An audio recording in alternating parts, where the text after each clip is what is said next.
우리가 한 해를 돌아보며 감사할 이유와 그 내용이 무엇인지 이 시간 함께 살펴보기를 원합니다. 감사의 이유들을 보시면 단지 우리에게 먹을 것과 마실 것, 입을 것을 주신 것에 대하여 감사하는가 생각해 볼 필요가 있습니다. 나의 모든 일들이 나의 계획대로, 그 뜻대로 잘 이루어진 것에 대하여서 감사하는가? 이 세상에서 사는데 필요한 모든 것들을 채워주신 것에 대하여서 감사하는 것인가? 한번 생각해 볼 필요가 있습니다. 우리의 감사의 이유가 이 정도라면 너무 원색적이고 또 1차원적인 것이라는 생각이 듭니다. 우리는 대부분 이 세상을 사는데 필요한 조건과 필요들이 채워졌을 때 비로소 감사의 이유를 찾을 때가 많습니다. 어떤 결과들이 주어졌을 때 그것에 대하여서 감사하는 것이 우리의 어떤 보편적인 모습들이죠. 그것이 필요 없다는 말이 아닙니다. 하나님께서 우리의 모든 쓸 것을 공급하시고 채우시는 것 분명합니다. 하지만 먼저 우리는 우리의 신앙과 인생을 영적인 눈으로 바라보아야 할 필요가 있습니다. 하나님께서 우리 인생을 그분의 뜻 안에 부르시고 목적하신 바가 있기 때문에 하나님께서 우리 인생을 통해 이루시려는 것에 대한 확인이 먼저 있어야 우리의 감사와 그 감사의 이유와 내용도 분명해질 수 있습니다. 하나님께서 단순히 우리를 그냥 이 땅에서 잘 먹고 잘 사는 자들이 되게 하시려고 부르신 것이 아니기 때문입니다. 먼저 신명기 26장 1절로 3절 내용을 함께 살펴보길 원합니다. 신명기 26장 1절로 3절의 내용입니다. 이것은 이스라엘 백성이 가나안 땅에 들어가서 그 땅의 소산을 먹고 감사한 내용들이 들어있습니다. 제가 봉독해 드리도록 하겠습니다. 내 하나님 여호와께서 내게 기업으로 주사 얻게 하시는 땅에 내가 들어가서 거기에 거할 때에 내 하나님 여호와께서 내게 주시는 땅에서 그 토지 모든 소산의 만물을 거둔 후에 그것을 취하여 광주리에 담고 내 하나님 여호와께서 그 이름을 두시려고 택하신 곳으로 그것을 가지고 가서 당시 제사장에게 나아가서 그에게 이르기를 내가 오늘날 당신의 하나님 여호와께 구하나이다. 내가 여호와께서 우리에게 주리라고 우리 열조에게 맹세하신 땅에 이르렀나이다 할 것이요. 이스라엘 백성들이 가나안 땅에서 수확한 소산물을 하나님께 드리며 감사의 제사를 드려야 한다는 그런 내용입니다. 그들이 감사하는 이유가 여기에 잘 드러나고 있습니다. 3절의 말씀인데요. 그때에 제사장에게 나아가 그에게 이르기를 내가 오늘 당신의 하나님 여호와께 아뢰나이다. 내가 여호와께서 우리에게 주시겠다고 우리 조상들에게 맹세하신 땅에 이르렀나이다 할 것이고 이것이 이스라엘 백성의 감사의 내용입니다. 즉 그들이 그 땅에서 수확된 작물을 먹음으로 감사했던 것은 하나님께서 그들을 그 약속의 땅으로 이끄신 그 인도하심에 대한 감사였습니다. 여기서 우리는 이스라엘 백성들이 그 땅의 수확물 때문에 감사한 것이 아니라 그들을 그곳까지 인도하신 사실에 대하여 감사하고 있다는 것에 관심을 가져야 됩니다. 신자가 된 우리가 감사하는 이유는 우리가 하나님의 나라로 인도되었고 그 나라의 열매를 생산하고 또 그 나라의 열매를 먹으며 살기 때문입니다. 이것이 우리가 감사해야 할 가장 우선된 첫 번째 이유입니다. 하나님께서는 그의 백성들이 한 가지 사실을 꼭 기억하기를 원하십니다. 그것은 바로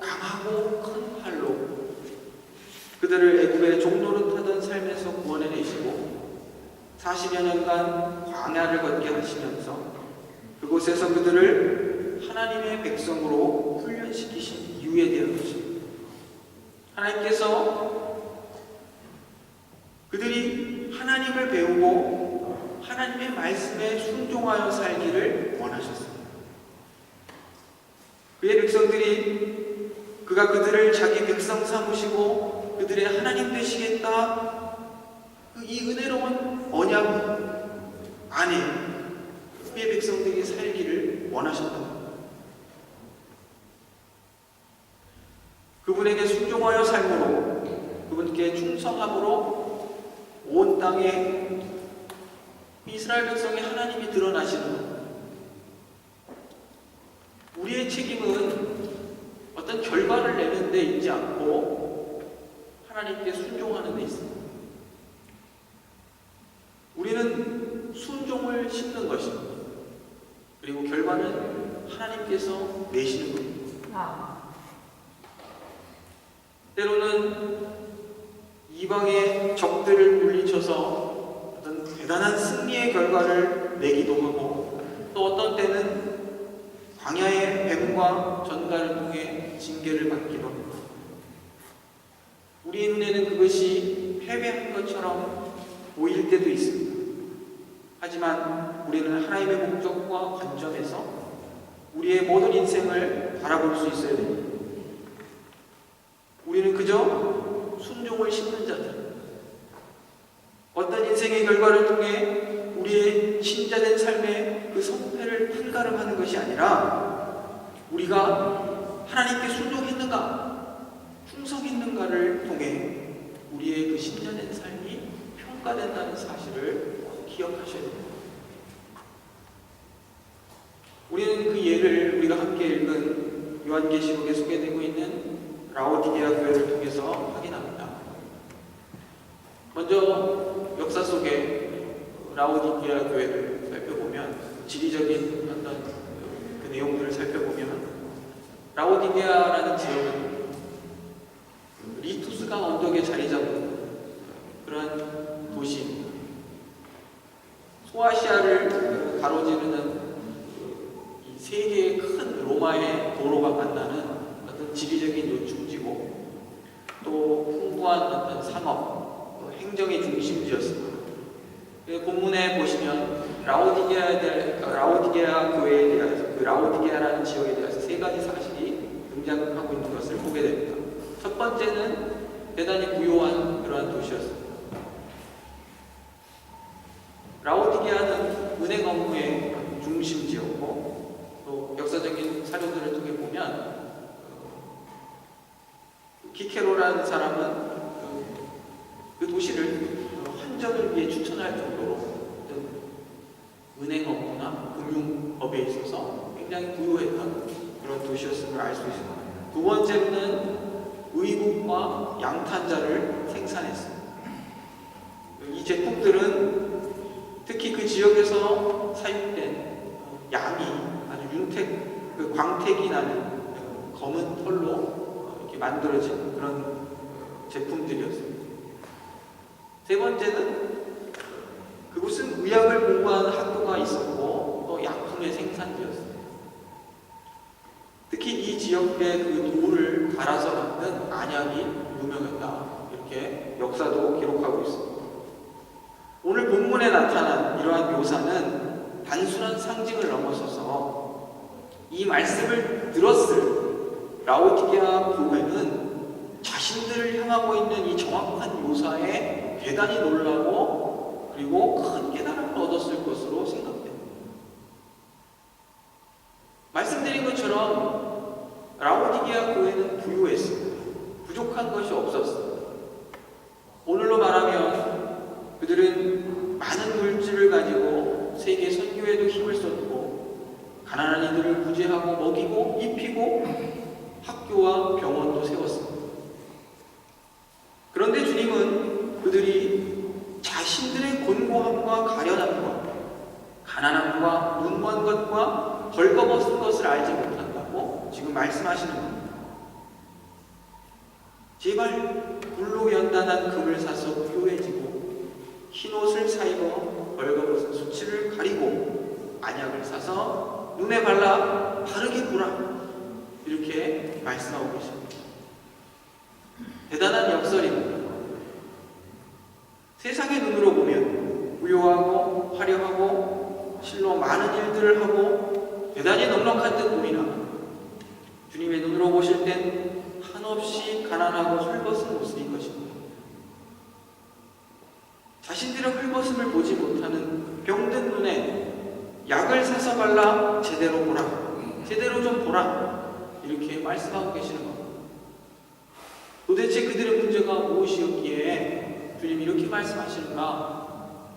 그것은 이 라오디게아 교회가 차지도 뜨겁지도 않은 미지근한 물과 같다는 데 있었습니다.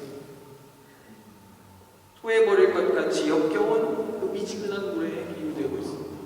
이것은 그 미지근한 물 자체도 그 라오디게아의 그 당시의 상황을 잘 보여줍니다. 그 강을 따라 흐르고 있는 그 리투스 강이 여름이면 가물어 멀리서부터 수로로 물을 끌어다가 그 도시의 사람들이 물을 공급받았습니다. 먼 길을 그 수로를 통해 오던 그 물이 대단히 미지근하고 역겹고, 그죠? 석회가 섞여 있고 혹은 병을 유발하게 되는 그런 좀 독일말로 하면 문 안개는 그런 물이었습니다.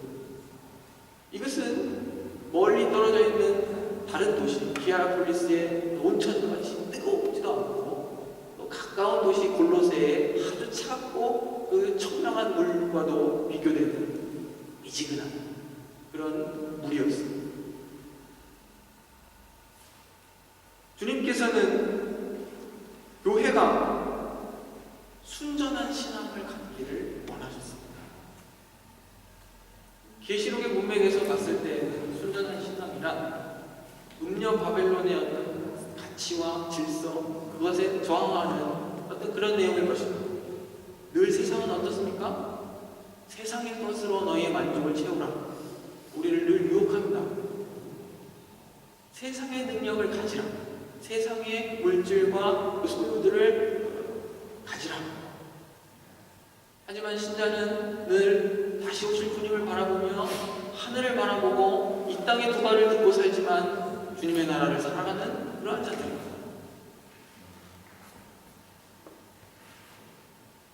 이 라오디게아 교회와는 그 반대로 계시록 2장 9절에 소개되는 서머나 교회는 환난과 궁핍 가운데 있었다 기록하고 있습니다. 하지만 주님께서는 그들을 향해서는 참으로 부유하다 이렇게 말씀하십니다. 환난과 궁핍 가운데 있는 서머나 교회를 향해서는 부유하다 말씀하신다는 사실입니다. 이것이 바로 주님의 관점입니다. 이 세상에서 우리가 처한 현실과 성과들이 우리의 부유함을 나타내는 것이 아니라는 것입니다. 우리 주님께서는 우리 눈이 바로 볼 수 있어서 우리가 바르고 순결한 신앙 안에 서 있는 것이 신자의 참된 부요함임을 알게 되기를 원하십니다. 우리가 그의 나라로 부름받은 사실의 그 부요함, 그 나라의 가치와 질서를 따라 살며 그 나라의 풍성한 열매를 내며 사는 것에 그 부요함을 알기를 원하십니다. 이것이 신자의 부요하며 실력이며 능력입니다. 그러므로 우리는 하늘을 돌아보며 우리가 영적인 세계, 영적인 영역에서 우리의 부요함이 무엇이었습니까? 우리가 심었던 것이 무엇이었습니까? 갖고 온 것이 무엇이었는가를 되돌아볼 수 있기를 바랍니다. 우리의 감사가 세상적인 감사를 뛰어넘으려면 하늘의 신령한 복 누림을 기쁨과 만족과 자랑으로 여길 수 있어야 합니다. 우리는 신자로서 영적인 것에 열심해야 합니다. 온통 세상의 것으로만 심고 세상의 것으로 수확하기만을 바란다면 심각한 문제가 있는 것입니다. 오늘 주님께서 라오디게아 교회를 향해 사랑하는 자를 책망하시듯 징계하십니다. 미지근한 상태에 있는 그들로 하여금 스스로 부요하다 착각하는 그들로 하여금 다시 열심을 내도록 하시기 위해서입니다. 눈에 보이는 그들의 부요함을 의지하지 않고 영적으로 가난한 자들을 발견하고 그 가난한 자기 자신을 발견하고 영적인 것에 열심내는 자들이 되라고 지금 문 밖에 서서 두드리고 계십니다. 주님과 더불어 먹고 마시며 교제하자고 문을 두드리고 계십니다. 이것이 우리 신앙의 핵심입니다. 주님과 그 친밀한 교제 가운데 먹고 마시며 사는 삶. 그것이 우리의 그 신앙의 내용입니다. 세상의 것으로 채울 수 없고 세상의 것으로 대신할 수 없는 신앙의 핵심입니다. 주님과 동행하면서 세상적인 결실과 수확들로 감사의 조건들을 찾는 사람들이 아니라 우리가 주님과 얼마나 친밀한 교제 속에 있었는가, 그래서 얼마나 그분의 음성을 청종하며 순종하고 충성했는가에서 우리의 감사의 조건을 찾을 수 있기를 간절히 소망합니다. 신자는 그리고 교회는 하나님의 목적을 이루기 위해 존재합니다. 하나님께서는 세상의 가장 약한 것으로도 또한 세상의 가장 약하고 가난한 것으로도 그분의 강하심과 그분의 부요하심을 드러내시는 그러한 분이십니다. 신자는 그리고 교회는 하나님의 사랑과 은혜를 드러내고 그것으로 세상을 부요하게 하기 위해 보내신 받은 자들입니다. 이로써 하나님께서 그분의 사랑과 긍휼, 은혜의 부요하심을 신자들과 죄범된 교회를 통해서 세상 가운데 드러내시는 것입니다. 우리는 주님의 몸된 교회를 이루어 하나님 나라의 열매를 생산하고 함께 그 나라의 열매를 맛보고 그렇게 살아갑니다. 이것은 세상이 생산해낼 수 없는 영적인 것입니다. 성령의 열매에서 보듯이 그 9가지의 속성이 한 열매 가운데 나타나는 그런 하나님적 성품인 것입니다.